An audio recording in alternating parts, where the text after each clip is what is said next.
Finance ಬರೀ ಕರ್ನಾಟಕ ಅಷ್ಟೆಲ್ಲ throughout India ಇದೆ. ಇದು ಭಾಳಷ್ಟು ನಾವು ಎಲ್ಲರೂ ಪಕ್ಷಾತೀತವಾಗಿ ಭಾಳ ಜನರು ಇದ್ರ ಬಗ್ಗೆ ಕನ್ಸರ್ನ್ ತೋರಿಸಿದ್ರೆ ಮಾತನಾಡಿದ್ದಾರೆ. ಇದು ಮಲ್ಟಿನ್ಯಾಷನಲ್ ಕಂಪ್ನಿಗಳು, ಇಂಡಿಯಾದಲ್ಲಿರ್ತಕ್ಕಂಥ ಟಾಪ್ ಕಂಪ್ನೀಸ್ಗಳು, ಆಮೇಲೆ ನಮ್ಮ ನ್ಯಾಷನಲೈಸ್ ಬ್ಯಾಂಕ್ ಕೂಡ ಇದಕ್ಕೆ ಅವ್ರೇನು ಮಾಡ್ತಾರೆ, ಕೆಲವು ಈ ಫೈನಾನ್ಸಿಸ್ ಏಜೆನ್ಸೀಸ್ಗಳಿಗೆ ಅವ್ರ ಹತ್ರ ದುಡ್ಡು ತೊಗೊಳ್ತಾರೆ. ಅಂದರೆ ಫಾರ್ ಎಕ್ಸಾಂಪಲ್ ನಾನು 5 ಕೋಟಿ ರೂಪಾಯಿ ಏನಾರ ಬೈ ಚಾನ್ಸ್ ಬ್ಯಾಂಕ್ನಲ್ಲಿ ಡಿಪಾಸಿಟ್ ಕೊಟ್ಟರೆ ಎಫ್ ಡಿ ಆಗಿ, ಅದ್ರ ಮೇಲೆ 3 ಟೈಮ್ಸು 4 ಟೈಮ್ಸ್ ದುಡ್ಡು ಕೊಟ್ಬಿಟ್ಟು ಈ ಸ್ತ್ರೀಶಕ್ತಿ ಸ್ವಾಶಕ್ತಿ ಗುಂಪುಗಳಿಗೆ ಅವ್ರು ಮಾಡ್ತಕ್ಕಂಥ ಕೆಲಸ ಥ್ರೂ ನನ್ನ ಏಜೆನ್ಸಿ ಥ್ರೂ ಮಾಡ್ತಾರೆ. ಅದ್ರ ಮೇಲೆ ಅವರು ಇಂಟ್ರೆಸ್ಟ್ ಕಲೆಕ್ಟ್ ಮಾಡ್ತಾರೆ, ಅದ್ರ ಮೇಲೆ ಇವ್ರು ಮತ್ತೆ ಎಕ್ಸ್ಟ್ರಾ ಇಂಟ್ರೆಸ್ಟ್ ಹಾಕಿ ಈ ಲೆವೆಲಿಗೆ ಬಂದಿದೆ. ಇದೆಲ್ಲೋ ಒಂದು ಇಡೀ ದೇಶಾದ್ಯಂತ ಇದು ಬಂದಾಗಬೇಕಂತಕ್ಕಂಥದ್ದು ನನ್ನ ವೈಯಕ್ತಿಕ ಅಭಿಪ್ರಾಯ.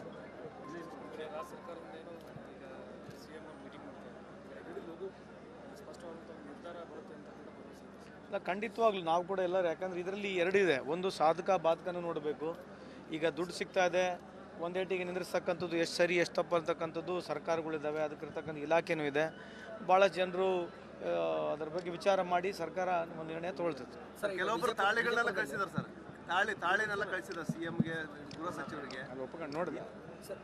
ವಿಜಯಪುರದಲ್ಲಿ ಆದಂಥ ಒಂದು ಕಾರ್ಮಿಕರ ಮೇಲೆ ಘಟನೆ ಆಯ್ತದೆ ಸರ್, ಅದು ಎಲ್ಲಿ ಬಂತು ಸರ್?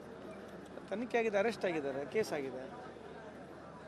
ಅದು ಆ ರೀತಿ ಭಾಳ ಹೊರಬಲ್ ಆಗಿದೆ ಸರ್. ಯಾರು ಮಾಡಬಾರ್ದ್ರಿ, ಯಾರು ಮನುಷ್ಯ 3 ಹೊತ್ತು ಊಟ ಮಾಡೋ ಮನುಷ್ಯ ಆ ಥರ ಮಾಡಲ್ಲ. ಇನ್ಹ್ಯೂಮನ್ ಅಂತ ಹೇಳ್ತಾರೆ ಅದಕ್ಕೆ. ಇದು ಮನಸ್ಥಿತಿ ಅರ್ಥ ಆಗುತ್ತೆ. ಇದು ಕಾನೂನು ಅದೆಲ್ಲ ಎರಡನೇ ವಿಚಾರ, ಬಟ್ ಮನಸ್ಥಿತಿ ಹೆಂಗಿದೆ ನೋಡ್ರಿ ಮನುಷ್ಯಂದು. ನನಗೆ ನಿಮ್ಮ ಮುಖಾಂತರ ಮಾಹಿತಿ ಇರ್ತಕ್ಕಂಥದ್ದು ನಮ್ಮ ಜಿಲ್ಲೆಯವರೇ. ನನಗೆ ರಾಮ್ಲು ಅವ್ರ ಬಗ್ಗೆ ಅತ್ಯಂತ ಗೌರವ ಇದೆ ನನಗೆ. Is always a great friend of mind. ಅವರು ನಮ್ಮ ಪಕ್ಷಕ್ಕೆ ಬಂದರೆ ನಾವಂತೂ ವೈಯಕ್ತಿಕವಾಗಿ ಸ್ವಾಗತ ಮಾಡ್ತೀವಿ. ಇನ್ನು ಉಳ್ಕಿದ್ದೆಲ್ಲ ಮುಖ್ಯಮಂತ್ರಿಗಳಿಗೆ, ಉಪಮುಖ್ಯಮಂತ್ರಿಗಳಿಗೆ, ಜಿಲ್ಲಾಧ್ಯಕ್ಷ, ನಮ್ಮ ಜಿಲ್ಲೆ ಎಲ್ಲ ಮುಖಂಡರುಗಳಿಗೆ ಅವ್ರೆಲ್ಲರೂ ನಿರ್ಣಯ ತಗೊಳ್ತಾರೆ. ಅದಕ್ಕೆ ಅಧ್ಯಕ್ಷರು ನಿನ್ನೆ ಒಂದು ಮಾತು ಹೇಳಿದ್ರು, MLA ಎಲೆಕ್ಷನ್ ಬಿಫೋರೇ ನಾನು ಅವ್ರನ್ನ ಸಂಪರ್ಕ ಮಾಡಿದ್ದೆ ರಾಮ್ಲು ಅವ್ರನ್ನ ಅಂತ ಹೇಳಿ. ಅದು ಗೊತ್ತಿಲ್ಲ, ಅವ್ರು ಮಾಡಿರ್ಬೋದು, ನನಗೆ ಮಾಹಿತಿ ಇಲ್ಲ ಅದ್ರ ಬಗ್ಗೆ. ಸರ್, ಇದು ಹುಬ್ಳಿ ರೋಡ್ ಫ್ಲೈಓವರ್ ಕಾಮಗಾರಿ ಭಾಳ ಮೊನ್ನೆ ತಾನೇ ಮೀಟಿಂಗ್ ಮಾಡಿದ್ದೀವಿ. ಅದ್ರ ಬಗ್ಗೆ ಸಮಸ್ಯೆ ಏನಂತಂದ್ರೆ ಅವ್ನು ನಮಗೆ ಯಾರು ಕಾಂಟ್ರಾಕ್ಟರ್ ಇದ್ದಾನೆ, ಅವ್ನು ದಕ್ಕಿಗೆ ಸಿಗ್ತಾ ಇಲ್ಲ. ಅವನ್ನೇ ಕರೆಸ್ಬೇಕು, ತಿರ್ಗಾ ಮತ್ತು ಅವ್ನ ಮುಖಾಂತರನೇ ಮಾಡಬೇಕು ನಾವು. ಈಗ ಅವನಿಗೆ ತೆಗೆದು ಇನ್ನೊಬ್ಬನಿಗೆ ಹುಡುಕಿ ಅವನಿಗೆ ತೆಗೆದು ಹೊರಗೆ ಮಾಡ್ಲಿಕ್ಕೆ ಹೋದರೆ ಟೈಮ್ ಕನ್ಸ್ಯೂಮಿಂಗ್ ಆಗುತ್ತೆ. ಟೆಕ್ನಿಕಲ್ ಸಿಕ್ಕೊಂಬಿಟ್ಟಿದ್ದೀವಿ ನಾವು. ಈಗೇನಂದ್ರೆ ಕಟಿಂಗ್ ಶಾಪಿಗೆ ಹೋಗೋದಾಗ ಅರ್ಧ ಬೋಳ್ಸ್ಕೊಂಡು ಕುಂದಿರ್ತೀವಲ್ಲ, ಈ ಕೆಲವು ಸಂದರ್ಭದಲ್ಲಿ ಸರ್ಕಾರದ ವ್ಯವಸ್ಥೆಗಳಿಲ್ಲ. ನಾನು ನಾಟ್ ಟ್ರೈಂಗ್ ಟು ಬ್ಲೇಮ್. ಇರ್ತಕ್ಕಂಥ ನಿಜ ಸ್ಥಿತಿ ಹಿಂಗಿದೆ. Is ready to willing. ಅವನೇ ನನಗಿರ್ತಕ್ಕಂಥ ಮಾಹಿತಿ, ಅವ್ನು contractor is reading to will ಬಿಟ್ಕೊಡೋಕ್ಕೂ ರೆಡಿ ಇದ್ದಾನೆ. ಆ ಪರಿಸ್ಥಿತಿಲಿದೆ. ಸೊ ಅವನಿಗೆ ಕರೆಸ್ಬೇಕು. ಯಾಕಂದರೆ ಈಗ ಟೆಕ್ನಿಕಲ್ ಇಶ್ಯೂಸ್ನಲ್ಲಿ ಅವನಿಗೆ ಕರೆಸ್ಬಿಟ್ಟು ಮತ್ತಿಲ್ಲ ಟೈಮ್ ಇಶ್ಯೂ ಲೇಟ್ ಆಗುತ್ತೆ ಅಂತೇಳಿ ಒಂದು ತೀರ್ಮಾನ ಮಾಡಿದ್ದೀವಿ. ಇದಕ್ಕೆ ಸಂಸದರಾಗಿರ್ತಕ್ಕಂಥ ಹಾಗೂ ಕೇಂದ್ರ ಸಚಿವರಾಗಿರ್ತಕ್ಕಂಥ ಪ್ರಹ್ಲಾದ್ ಜೋಶಿ ಅವರು ಕೂಡ ಭಾಳಷ್ಟು ಸರಿ ಮೀಟಿಂಗ್ ಕೂಡ ಮಾಡಿದ್ದಾರೆ. ಮಾತಾಡ್ತಾರೆ. ಸಮಸ್ಯೆನೇ ಹೇಳಕತ್ತೀನಲ್ಲ, ಹೈರಾಣ ಆಗ್ತದೆ, ಅನಾನುಕೂಲ ಆಗಿದೆ, ಅದರಿಂದ ಆಕ್ಸಿಡೆಂಟ್ ಕೂಡ ಆಗಿದೆ. ಬಟ್ ಇರ್ತಕ್ಕಂಥ ಪರಿಸ್ಥಿತಿ ನಾನು ನಿಮ್ಗೆ ಹೇಳ್ಬೇಕಾಗತ್ತೆ. ಈ ಥರ ಪರಿಸ್ಥಿತಿ ಇದೆ. ರಾಮ್ಲು ಅವರು ಬಂದರೆ ಪಕ್ಷಕ್ಕೆ ಒಳ್ಳೇದಾಗುತ್ತೆ. ಯಾರೇ ಬಂದರೂ ನಮ್ಮ ಪಕ್ಷಕ್ಕೆ ಒಳ್ಳೇದಾಗುತ್ತೆ. ರಾಮ್ಲು ಅವರು ಈಸ್ ಅ ಟಾಲ್ ಲೀಡರ್ ಇದ್ದಾರೆ. ಆ ಸಮಾಜದಲ್ಲಿ ಕೂಡ ಟಾಲ್ ಲೀಡರ್ ಇದ್ದಾರೆ. ನಮ್ಮ ಜಿಲ್ಲೆಯಲ್ಲಿ ಒಬ್ಬ ಟಾಲ್ ಲೀಡರು. ಆಲ್ವೇಸ್ ಈಸ್ ಒಬ್ಬ ಬಡವ್ರ ಪರವಾಗಿರ್ತಕ್ಕಂಥ ನಾಯಕ. ನಾವು ರಾಜಕೀಯವಾಗಿ ಬೇರೆ ಬೇರೆ ಪಕ್ಷದಲ್ಲಿದ್ದರೂ ಕೂಡ ನನಗೆ ವೈಯಕ್ತಿಕವಾಗಿ I don't have any difference. ನಾನು ಅವರಿಗೆ ಗೌರವಿಸ್ತೀನಿ. ಅವ್ರಿಗಾದಂಥ ಒಂದು ಶಕ್ತಿ ಇದೆ.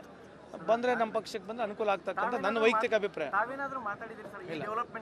ಇಲ್ಲ, ನಾನು ಸತ್ಯವಾಗ್ಲೂ ಮಾತಾಡಿಲ್ಲ. I am not spoken to ಮಿ.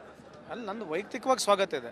ಅಲ್ಲಿರ್ತಕ್ಕಂಥ ಎಲ್ಲ ಜಿಲ್ಲೆ ಮುಖಂಡರುಗಳು, ಅಲ್ಲಿರ್ತಕ್ಕಂಥ ನಮ್ಮ ಜಿಲ್ಲೆ ಉಸ್ತುವಾರಿ ಸಚಿವರು ಜಮೀರ್ ಅಹಮದ್ ಖಾನ್ ಇದ್ದಾರೆ, ಅಲ್ಲೆಲ್ಲ ನಮ್ಮ ಜಿಲ್ಲೆಯ ಶಾಸಕರಿದ್ದಾರೆ. ಅವ್ರ ಜೊತೆ ಮಾತನಾಡಿ ನಮ್ಮ ಹೈಕಮಾಂಡ್ ಏನು ನಿರ್ಣಯ ಮಾಡುತ್ತೆ ಅದು ಅವ್ರಿಗೆ ಬಿಟ್ಟಿರ್ತಕ್ಕಂಥದ್ದು. ನನ್ನ ವೈಯಕ್ತಿಕ ನೀವು ಕೇಳ್ತಾ ಇದ್ದರೆ ನಾನು ಐ ಆಮ್ ವೆಲ್ಕಮಿಂಗ್. ಫೈನಾನ್ಸು ಬರೀ ಕರ್ನಾಟಕ ಅಷ್ಟೆಲ್ಲ ಥ್ರೂಔಟ್ ಇಂಡಿಯಾ ಇದೆ.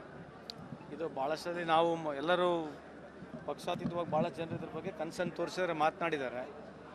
ಇದು ಮಲ್ಟಿನ್ಯಾಷನಲ್ ಕಂಪ್ನಿಗಳು, ಇಂಡಿಯಾದಲ್ಲಿರ್ತಕ್ಕಂಥ ಟಾಪ್ ಕಂಪ್ನೀಸ್ಗಳು, ಆಮೇಲೆ ನಮ್ಮ ನ್ಯಾಷನಲೈಸ್ ಬ್ಯಾಂಕ್ ಕೂಡ ಇದಕ್ಕೆ ಅವ್ರೇನು ಮಾಡ್ತಾರೆ, ಕೆಲವು ಈ ಫೈನಾನ್ಸಿಸ್ ಏಜೆನ್ಸೀಸ್ಗಳಿಗೆ ಅವ್ರ ಹತ್ರ ದುಡ್ಡು ತೊಗೊಳ್ತಾರೆ. ಅಂದರೆ ಫಾರ್ ಎಕ್ಸಾಂಪಲ್ ನಾನು 5 ಕೋಟಿ ರೂಪಾಯಿ ಏನಾರ ಬೈ ಚಾನ್ಸ್ ಬ್ಯಾಂಕ್ನಲ್ಲಿ ಡಿಪಾಸಿಟ್ ಕೊಟ್ಟರೆ ಎಫ್ ಡಿ ಆಗಿ, ಅದ್ರ ಮೇಲೆ 3 ಟೈಮ್ಸು 4 ಟೈಮ್ಸ್ ದುಡ್ಡು ಕೊಟ್ಬಿಟ್ಟು ಈ ಸ್ತ್ರೀಶಕ್ತಿ ಸ್ವಾಶಕ್ತಿ ಗುಂಪುಗಳಿಗೆ ಅವ್ರು ಮಾಡ್ತಕ್ಕಂಥ ಕೆಲಸ ಥ್ರೂ ನನ್ನ ಏಜೆನ್ಸಿ ಥ್ರೂ ಮಾಡ್ತಾರೆ. ಅದ್ರ ಮೇಲೆ ಅವರು ಇಂಟ್ರೆಸ್ಟ್ ಕಲೆಕ್ಟ್ ಮಾಡ್ತಾರೆ, ಅದ್ರ ಮೇಲೆ ಇವ್ರು ಮತ್ತೆ ಎಕ್ಸ್ಟ್ರಾ ಇಂಟ್ರೆಸ್ಟ್ ಹಾಕಿ ಈ ಲೆವೆಲಿಗೆ ಬಂದಿದೆ. ಇದೆಲ್ಲೋ ಒಂದು ಇಡೀ ದೇಶಾದ್ಯಂತ ಇದು ಬಂದಾಗಬೇಕಂತಕ್ಕಂಥದ್ದು ನನ್ನ ವೈಯಕ್ತಿಕ ಅಭಿಪ್ರಾಯ.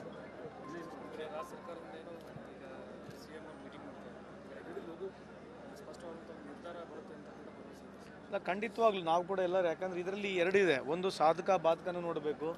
ಈಗ ದುಡ್ಡು ಸಿಗ್ತಾ ಇದೆ, ಒಂದೇಟಿಗೆ ನಿಂದ್ರಿಸ್ತಕ್ಕಂಥದ್ದು ಎಷ್ಟು ಸರಿ ಎಷ್ಟು ತಪ್ಪು ಅಂತಕ್ಕಂಥದ್ದು ಸರ್ಕಾರಗಳಿದ್ದಾವೆ, ಅದಕ್ಕಿರ್ತಕ್ಕಂಥ ಇಲಾಖೆನೂ ಇದೆ. ಭಾಳ ಜನರು ಅದ್ರ ಬಗ್ಗೆ ವಿಚಾರ ಮಾಡಿ ಸರ್ಕಾರ ಒಂದು ನಿರ್ಣಯ ತೊಗೊಳ್ತದೆ. ಕೆಲವೊಬ್ಬರು ತಾಳಿಗಳನ್ನೆಲ್ಲ ಕಳಿಸಿದಾರೆ ಸರ್, ತಾಳಿನೆಲ್ಲ ಕಳಿಸಿದ್ದಾರೆ CMಗೆ, ಗೃಹ ಸಚಿವರಿಗೆ. ಅಲ್ಲಿ ಒಪ್ಕೊಂಡು ನೋಡಿದೆ. ಸರ್ ವಿಜಯಪುರದಲ್ಲಿ ಯಾವುದಂಥ ಒಂದು ಕಾರ್ಮಿಕರ ಮೇಲೆ ಘಟನೆ ಆಯ್ತದೆ ಸರ್, ಅದು ಎಲ್ಲಿ ಬಂತು ಸರ್? ತನಿಖೆ ಆಗಿದೆ, ಅರೆಸ್ಟ್ ಆಗಿದ್ದಾರೆ, ಕೇಸ್ ಆಗಿದೆ. ಅದು ಆ ರೀತಿ ಭಾಳ ಹೊರಬಲ್ ಆಗಿದೆ ಸರ್. ಯಾರು ಮಾಡಬಾರ್ದ್ರಿ, ಯಾರು ಮನುಷ್ಯ ಮೂರೊಪ್ಪತ್ತು ಊಟ ಮಾಡೋ ಮನುಷ್ಯ ಆ ಥರ ಮಾಡಲ್ಲ. ಇನ್ಹ್ಯೂಮನ್ ಅಂತ ಹೇಳ್ತಾರೆ ಅದಕ್ಕೆ.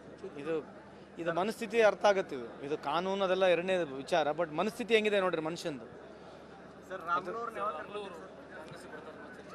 ಅದು ನನಗೆ ನಿಮ್ಮ ಮುಖಾಂತರ ಮಾಹಿತಿ ಇರ್ತಕ್ಕಂಥದ್ದು. ನಮ್ಮ ಜಿಲ್ಲೆಯವರೇ ನನಗೆ ಅಲ್ಲ, ರಾಮ್ಲು ಅವ್ರ ಬಗ್ಗೆ ಅತ್ಯಂತ ಗೌರವ ಇದೆ ನನಗೆ. Is always a great friend of mind. ಅವರು ನಮ್ಮ ಪಕ್ಷಕ್ಕೆ ಬಂದರೆ ನಾವಂತೂ ವೈಯಕ್ತಿಕವಾಗಿ ಸ್ವಾಗತ ಮಾಡ್ತೀವಿ. ಇನ್ನು ಉಳ್ಕಿದ್ದೆಲ್ಲ ಮುಖ್ಯಮಂತ್ರಿಗಳಿಗೆ, ಉಪಮುಖ್ಯಮಂತ್ರಿಗಳಿಗೆ, ಜಿಲ್ಲಾಧ್ಯಕ್ಷ, ನಮ್ಮ ಜಿಲ್ಲೆ ಎಲ್ಲ ಮುಖಂಡರುಗಳಿಗೆ ಅವ್ರೆಲ್ಲರೂ ನಿರ್ಣಯ ತಗೊಳ್ತಾರೆ ಅದಕ್ಕೆ. ಅಧ್ಯಕ್ಷರು ನಿನ್ನೆ ಒಂದು ಮಾತು ಹೇಳಿದ್ರು, MLA ಎಲೆಕ್ಷನ್ ಬಿಫೋರೇ ನಾನು ಅವ್ರನ್ನ ಸಂಪರ್ಕ ಮಾಡಿದ್ದೆ ರಾಮ್ಲು ಅವ್ರನ್ನ ಅಂತ ಹೇಳಿ. ಅದು ಗೊತ್ತಿಲ್ಲ, ಅಲ್ಲ ಅವ್ರು ಮಾಡಿರ್ಬೋದು, ನನಗೆ ಮಾಹಿತಿ ಇಲ್ಲ ಅದ್ರ ಬಗ್ಗೆ. ಸರ್ ಇದು ಹುಬ್ಬಳ್ಳಿ ರೋಡ್ ಫ್ಲೈಓವರ್ ಕಾಮಗಾರಿ ಇನ್ನು ಭಾಳ ಅಲ್ಲ, ಮೊನ್ನೆ ತಾನೇ ಮೀಟಿಂಗ್ ಮಾಡಿದ್ದೀವಿ. ಅದ್ರ ಬಗ್ಗೆ ಸಮಸ್ಯೆ ಏನಂತಂದ್ರೆ ಅವ್ನು ನಮಗೆ ಯಾರು ಕಾಂಟ್ರಾಕ್ಟರ್ ಇದ್ದಾನೆ, ಅವ್ನು ದಕ್ಕಿಗೆ ಸಿಗ್ತಾ ಇಲ್ಲ. ಅವನ್ನೇ ಕರೆಸ್ಬೇಕು, ತಿರ್ಗಾ ಮತ್ತು ಅವ್ನ ಮುಖಾಂತರನೇ ಮಾಡಬೇಕು ನಾವು. ಈಗ ಅವನಿಗೆ ತೆಗೆದು ಇನ್ನೊಬ್ಬನಿಗೆ ಹುಡುಕಿ ಅವನಿಗೆ ತೆಗೆದು ಹೊರಗೆ ಮಾಡ್ಲಿಕ್ಕೆ ಹೋದ್ರೆ ಟೈಮ್ ಕನ್ಸ್ಯೂಮಿಂಗ್ ಆಗುತ್ತೆ. ಟೆಕ್ನಿಕಲ್ ಸಿಕ್ಕಾಬಿಟ್ಟಿದ್ದೀವಿ ನಾವು. ಈಗೇನಂದ್ರೆ ಕಟಿಂಗ್ ಶಾಪಿಗೆ ಹೋಗೋದಾಗ ಅರ್ಧ ಬೋಳ್ಸ್ಕೊಂಡು ಕುಂದಿರ್ತೀವಲ್ಲ, ಈ ಕೆಲವು ಸಂದರ್ಭದಲ್ಲಿ ಸರ್ಕಾರದ ವ್ಯವಸ್ಥೆಗಳಿಲ್ಲ. ನಾನು ನಾಟ್ ಟ್ರೈಂಗ್ ಟು ಬ್ಲೇಮ್. ಇರ್ತಕ್ಕಂಥ ನಿಜ ಸ್ಥಿತಿ ಹಿಂಗಿದೆ. Is ready to willing. ಅವನೇ ನನಗಿರ್ತಕ್ಕಂಥ ಮಾಹಿತಿ, ಅವ್ನು contractor is reading to will ಬಿಟ್ಕೊಡೋಕ್ಕೂ ರೆಡಿ ಇದ್ದಾನೆ. ಆ ಪರಿಸ್ಥಿತಿಲಿದೆ. ಸೊ ಅವನಿಗೆ ಕರೆಸ್ಬೇಕು. ಯಾಕಂದ್ರೆ ಈಗ ಟೆಕ್ನಿಕಲ್ ಇಶ್ಯೂಸ್ನಲ್ಲಿ ಅವನಿಗೆ ಕರೆಸ್ಬಿಟ್ಟು ಮತ್ತಿಲ್ಲ ಟೈಮ್ ಇಶ್ಯೂ ಲೇಟ್ ಆಗುತ್ತೆ ಅಂತೇಳಿ ಒಂದು ತೀರ್ಮಾನ ಮಾಡಿದ್ದೀವಿ. ಇದಕ್ಕೆ ಸಂಸದರಾಗಿರ್ತಕ್ಕಂಥ ಹಾಗೂ ಸಚಿವರು, ಕೇಂದ್ರ ಸಚಿವರಾಗಿರ್ತಕ್ಕಂಥ ಪ್ರಹ್ಲಾದ್ ಜೋಶಿ ಅವರು ಕೂಡ ಭಾಳಷ್ಟು ಸರಿ ಮೀಟಿಂಗ್ ಕೂಡ ಮಾಡಿದ್ದಾರೆ. ಮಾತಾಡ್ತಾರೆ. ಸಮಸ್ಯೆನೇ ಹೇಳಕತ್ತೀನಲ್ಲ, ಏನಾಗ್ತದೆ, ಅನಾನುಕೂಲ ಆಗಿದೆ, ಅದರಿಂದ ಆಕ್ಸಿಡೆಂಟ್ ಕೂಡ ಆಗಿದೆ. ಬಟ್ ಇರತಕ್ಕಂಥ ಪರಿಸ್ಥಿತಿ ನಾನು ನಿಮ್ಗೆ ಹೇಳ್ಬೇಕಾಗತ್ತೆ. ಈ ಥರ ಪರಿಸ್ಥಿತಿ ಇದೆ. ರಾಮ್ಲು ಅವರು ಬಂದ್ರೆ ಪಕ್ಷಕ್ಕೆ ಒಳ್ಳೇದಾಗುತ್ತೆ. ಅಲ್ಲ, ಯಾರೇ ಬಂದರೂ ನಮ್ಮ ಪಕ್ಷಕ್ಕೆ ಒಳ್ಳೇದಾಗುತ್ತೆ. ರಾಮ್ಲು ಅವರು ಈಸ್ ಅ ಟಾಲ್ ಲೀಡರ್ ಇದ್ದಾರೆ. ಆ ಸಮಾಜದಲ್ಲಿ ಕೂಡ ಟಾಲ್ ಲೀಡರ್ ಇದ್ದಾರೆ. ನಮ್ಮ ಜಿಲ್ಲೆಯಲ್ಲಿ ಒಬ್ಬ ಟಾಲ್ ಲೀಡರು. ಆಲ್ವೇಸ್ ಎಸ್ ಒಬ್ಬ ಬಡವ್ರ ಪರವಾಗಿರ್ತಕ್ಕಂಥ ನಾಯಕ. ನಾವು ರಾಜಕೀಯವಾಗಿ ಬೇರೆ ಬೇರೆ ಪಕ್ಷದಲ್ಲಿದ್ದರೂ ಕೂಡ ನನಗೆ ವೈಯಕ್ತಿಕವಾಗಿ I don't have any difference. ನಾನು ಅವರಿಗೆ ಗೌರವಿಸ್ತೀನಿ. ಅವ್ರಿಗಾದಂಥ ಒಂದು ಶಕ್ತಿ ಇದೆ. ಬಂದರೆ ನಮ್ಮ ಪಕ್ಷಕ್ಕೆ ಬಂದರೆ ಅನುಕೂಲ ಆಗ್ತಕ್ಕಂಥ ನನ್ನ ವೈಯಕ್ತಿಕ ಅಭಿಪ್ರಾಯ. ತಾವೇನಾದ್ರೂ ಮಾತಾಡಿದ್ರಿ ಸರ್ ಈ ಡೆವಲಪ್ಮೆಂಟ್ ಆದ ಬಳಿಕ? ಇಲ್ಲ, ನಾನು ಸತ್ವಾಗ್ಲೂ ಮಾತಾಡಿಲ್ಲ. I am not spoken to. ಅಲ್ಲಿ ನಂದು ವೈಯಕ್ತಿಕವಾಗಿ ಸ್ವಾಗತ ಇದೆ. ಅಲ್ಲಿರ್ತಕ್ಕಂಥ ಎಲ್ಲ ಜಿಲ್ಲೆ ಮುಖಂಡರುಗಳು, ಅಲ್ಲಿರ್ತಕ್ಕಂಥ ನಮ್ಮ ಜಿಲ್ಲೆ ಉಸ್ತುವಾರಿ ಸಚಿವರು ಜಮೀದ್ ಅಹಮದ್ ಖಾನ್ ಇದ್ದಾರೆ, ಅಲ್ಲೆಲ್ಲ ನಮ್ಮ ಜಿಲ್ಲೆಯ ಶಾಸಕರಿದ್ದಾರೆ. ಅವ್ರ ಜೊತೆ ಮಾತನಾಡಿ ನಮ್ಮ ಹೈಕಮಾಂಡ್ ಏನು ನಿರ್ಣಯ ಮಾಡುತ್ತೆ ಅದು ಅವ್ರಿಗೆ ಬಿಟ್ಟಿರ್ತಕ್ಕಂಥದ್ದು. ನನ್ನ ವೈಯಕ್ತಿಕ ನೀವು ಕೇಳ್ತಾ ಇದ್ದರೆ, ನಾನು I am welcoming with open